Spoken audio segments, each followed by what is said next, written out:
Við skulum byrja á Vigdísi, Dísu saga, Soffía. Já, eins og mikið hefur verið fjallað, þá segir þessi saga frá því að Vigdísi Grímsdóttur, þegar hún var 10 ára gömul, þá lendur hún í því að henni nauðgast.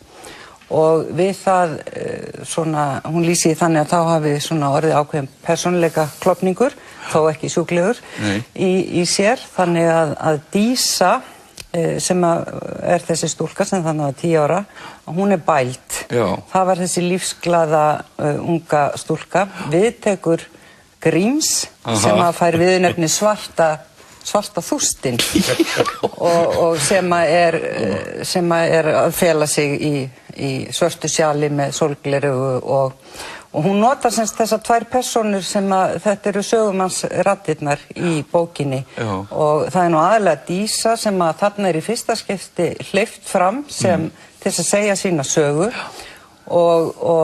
en Gríms grípur inn í allt öðru hvoru þegar henni líkar ekki hvert sagan er að... Já, það eru átök milli þessara persóna. Það verða átök þarna á milli, já.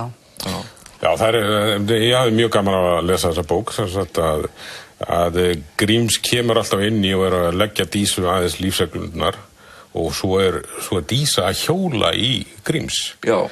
Og það var mjög skemmtilegt og ég hló nokkuð sinnum uppátt þegar það var og þá datt mér í hug. Þetta er dálítið eins og þegar maður að horfa á ættmenni rífast. Þetta getur enginn nema mjög nákominn sagt. Hún gengur mjög nærri sér einmitt hún tekst á því sjálf sig. Þetta er svolítið mikilvægt að þetta er ekki bók fyrst og fremst nauðgun og sálarlegt niðurbrot. Nei. Þetta er bók höfundaferil, Vigdísar Grímsdóttur. Hún er að gera upp við hans svolítið með sínum 2 innri sjálfum. Leið er þetta mjög mikið bók samband rithöfundarins við lesanda sinn og gagnrýnanda og þetta samband sem er alltaf því sjúklegt frá hendi rithöfundur sem þráir svo viðurkenninguna að vera metinn. Og ég veit ekki með þessi en ég skil Kisa sem fyrst og fremst, það er Kisi sem er ávarpaður sem verið að skrifa bréfi til. Það er báðar að skrifa til hans. Já, ég skil hann fyrst og fremst sem lesanda. Já, þetta er þáttu, ég tek undir það, ég var einmitt að velta þetta er sem sagt, hún er með lýst þannig, þetta er 17 ára ástarsamband, 13 ár síðan því lauk og þessi lýst í smáatriðum, hún lofar að gefa hann ekki upp, en ég var einmitt að hugsa bara nákvæmlega sama. En þetta er einhver kallmaður sem er þarna og það er ekki sem við fáum ekki að vita hver Þetta getur verið til elskuga lesandar sem hún vill gjarnan geðjast og sem sagt Þetta held ég að sé svolítið trikk hjá Vigdísi, hún er nú mjög klár höfundur. Hún er að draga okkur svolítið á tálar þarna því að þegar við byrjum að lesa og við lesum þennan elskuga og hann er þarna á mynd með Halldóri Guðmundssyni og þarna á mynd með Einari Kárasyni og hún takkar lagið og kaffibarninu þú veist, hún æsir upp í okkur forvitni til að fara nú í símaskrána og finna hver þetta er en ég held að eftir því sem að líður á að þá áttar maður sig á því að þarna er hún að fjalla þetta samband milli höfundar og viðtakanda. Það er eiginlega ekki möguleiki að við myndum ekki vita nokkurn veginn hver þetta væri ef eitthvað að þessu væri satt. Í þessu þröngu bókmenntakrað sem ég Íslandi. En hún er svona býr sem sagt til þessa spennu með þessu. Hún gerir það mjög vel.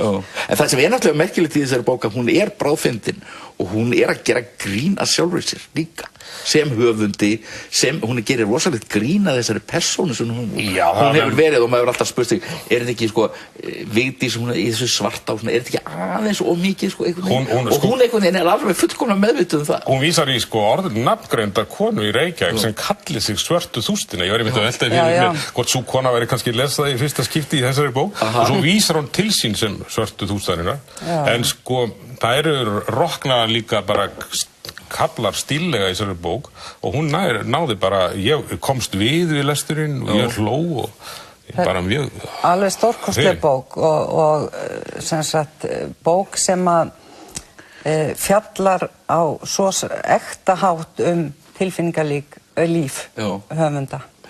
Þetta eiginlega alveg lykilverk á hennar ferli og einhvern veginn eigur manni rosalega mikið skilning á öllu því sem hún var að gera á undan.